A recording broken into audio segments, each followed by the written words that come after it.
স্বাধীনতা দিবস পালিত হচ্ছে।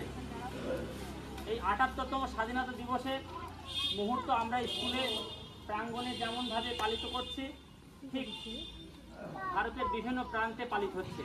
এই পতাকা উত্তোলন করবেন আমাদের স্কুলের প্রধান শিক্ষিকা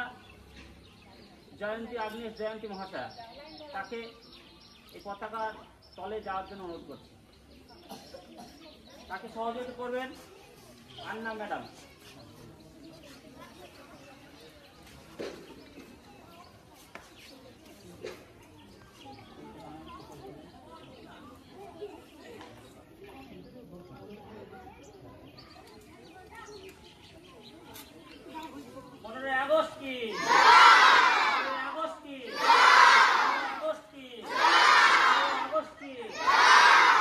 স্বাধীনতা দিবস কি? স্বাধীনতা দিবস কি?